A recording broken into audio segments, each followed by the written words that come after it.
Die Gamescom bringt gleich mehrere Neuigkeiten für den Microsoft Flight Simulator mit sich. Ein neues City-Update, mit der Heinkel HE 7.0 gibt es eine neue Local Legend, die National Championship Air Races haben jetzt einen konkreten Termin und Microsoft hat außerdem eine Zusammenarbeit mit Lufthansa angekündigt. Dazu läuft aktuell eine Geburtstagsaktion zum 6-jährigen Jubiläum des Microsoft Flight Simulator, also 6 Jahre nach dem großen Reboot in 2020, bei der sich aber auch ein kritischer Blick durchaus lohnt. Und auch zu Sim-Update Nummer 6 gibt es inzwischen eine wichtige Entwicklung. Denn nachdem sich die Problemberichte seit der Veröffentlichung deutlich gehäuft haben, ist jetzt tatsächlich Sim-Update 6.1 erschienen, allerdings zunächst nur auf einer Plattform. Aber der Reihe nach, wir schauen uns alles genau an und damit hallo und herzlich willkommen zu einer neuen Ausgabe des MSFS Newsradar. Mein Name ist Andi, schön, dass du da bist. Starten wir direkt mit der Gamescom. Jörg Neumann, seines Zeichens Head of Microsoft Flight Simulator, war dort im Xbox Livestream zu Gast und hatte gleich 4 Themen rund um den Microsoft Flight Simulator im Gepäck. Den Anfang macht City Update 16 Italien. Das Update ist bereits verfügbar und verbessert insgesamt 9 Gebiete. Bozen, Cagliari, Genua, Messina, Pisa, Reggio di Calabria, Rimini, Trieste und Udine. Zum Einsatz kommen unter anderem aktuelle hochauflösende Luftbilder, Geländedaten und detailliertere TIN-Oberflächen. Wichtig dabei, wir sprechen hier von einem City-Update und nicht von einem World-Update. Es wurde also nicht ganz Italien überarbeitet, sondern gezielt diese 9 Gebiete. City Update 16 steht ab sofort kostenlos für den Microsoft Flight Simulator 2020 und 2024 auf allen Plattformen zur Verfügung. Viel Spaß beim Erkunden. Buongiorno, sì, vorrei fare il check-in per il mio volo. Ebenfalls direkt zur Gamescom veröffentlicht wurde Local Legend Nummer 25, die Heinkel HE 7.0 Blitz. Die Maschine entstand Anfang der 1930er Jahre ursprünglich auf Wunsch der damaligen deutschen Lufthansa als besonders schnelles Passagier- und Postflugzeug. Die frühen Prototypen stellten insgesamt 8 Geschwindigkeitsrekorde auf, daher auch der passende Beiname Blitz. Besonders interessant finde ich dabei die Entstehung der virtuellen Version. Heute existiert keine einzige originale Maschine mehr. Für die Umsetzung im Flight Simulator wurden deshalb unter anderem Originalpläne aus Archiven digitalisiert. Enthalten sind außerdem mehrere historische Lackierungen, darunter offiziell von Lufthansa lizenzierte Varianten. Die Heinkel HE 7.0 ist ab sofort im Marketplace für den Microsoft Flight Simulator 2020 und 2024 auf allen Plattformen erhältlich und kostet standardmäßig 14,99 €.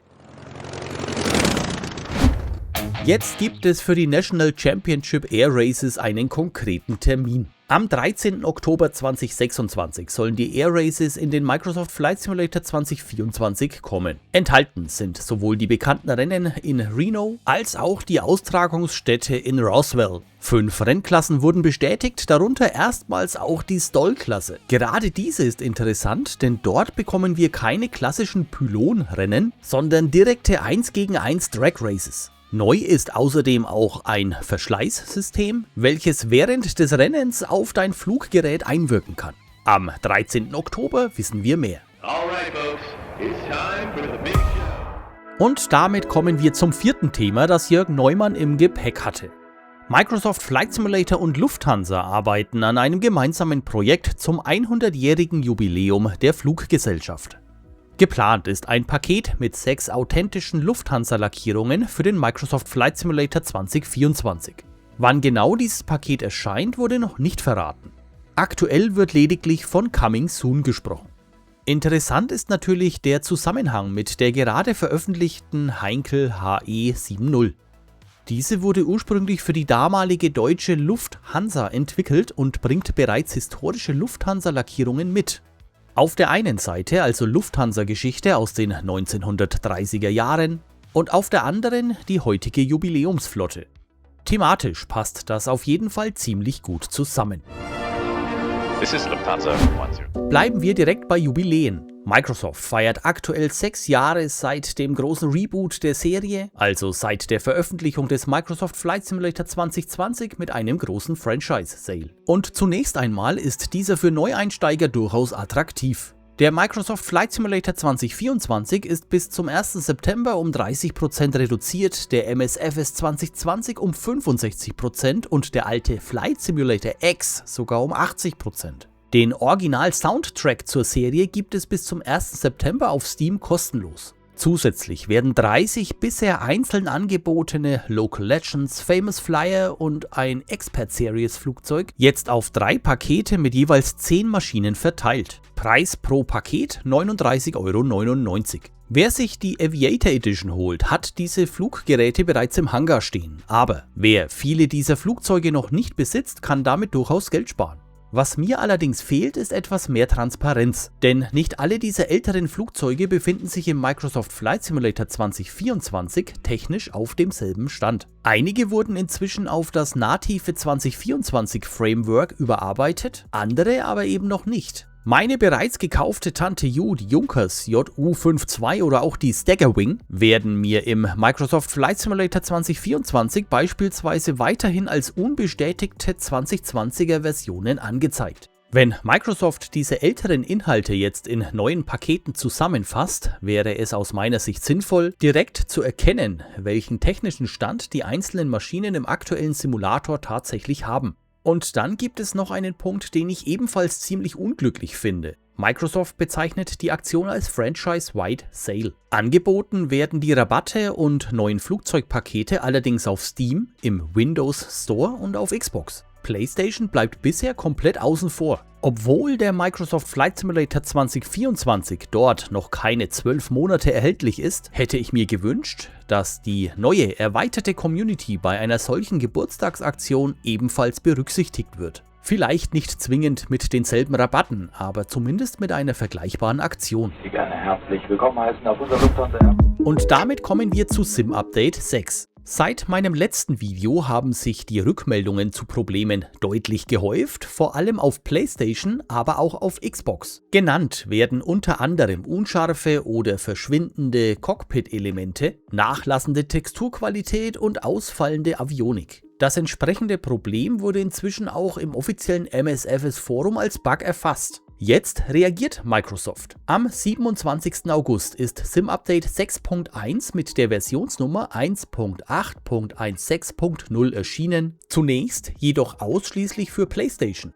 Microsoft bestätigt einen Fehler auf Sonys Plattform, der Performance- und Rendering-Probleme verursacht hat. Und damit gibt es erstmals eine konkrete technische Erklärung für zumindest einen Teil der Probleme, die seit SimUpdate 6 beobachtet werden. Zusätzlich bringt SimUpdate 6.1 ein Standardprofil für den Thrustmaster T-Flight HOTAS 5 sowie 2 SimConnect-Korrekturen. Der HOTAS 4, zu dem ebenfalls Probleme gemeldet wurden, wird in den Release Notes allerdings bisher nicht erwähnt. Und was ist mit Xbox und PC? Version 1.8.16.0 soll nach weiteren Tests in den kommenden Wochen auch für Xbox, Windows PC und Steam erscheinen. Ob dort dieselbe technische Ursache hinter den gemeldeten Rendering- und Speicherproblemen steckt, ist bislang allerdings nicht bestätigt. Erste Rückmeldungen zu SimUpdate 6.1 auf PlayStation fallen vorsichtig positiv, aber noch gemischt aus. Einige Nutzer berichten von stabileren Cockpits und besserer Darstellung, gleichzeitig gibt es weiterhin Hinweise auf Textur- und Streaming-Probleme.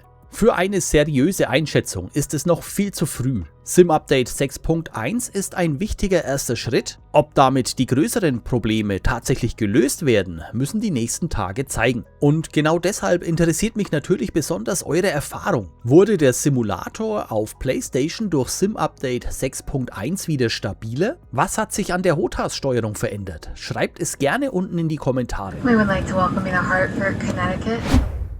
Zur Sting S4 von FS Reborn sei noch kurz erwähnt, dass diese zwischenzeitlich am PlayStation Marketplace gelandet ist. Somit ist die Maschine nun auf allen Plattformen erhältlich, eine starke Leistung von FS Reborn. Und damit sind wir am Ende des Newsradar für diese Woche angekommen. Die Gamescom hat einiges Neues gebracht. Alle Trailer sowie relevante Links packe ich euch wie immer unten in die Videobeschreibung. Schreibt eure Meinung und natürlich eure Erfahrung gerne unten in die Kommentare. Wenn euch das Video gefallen und vielleicht auch ein wenig weitergeholfen hat, freue ich mich über einen Daumen nach oben. Und wenn ihr rund um die virtuelle Fliegerei auch zukünftig nichts verpassen möchtet, könnt ihr Andiana TV natürlich gerne abonnieren und die Glocke aktivieren. Ich hole mir jetzt erstmal eine Tasse Cappuccino und werde mir das neue City-Update rund um Italien genauer ansehen. Vielen Dank fürs Zuschauen, ich wünsche euch eine gute Zeit und bin raus.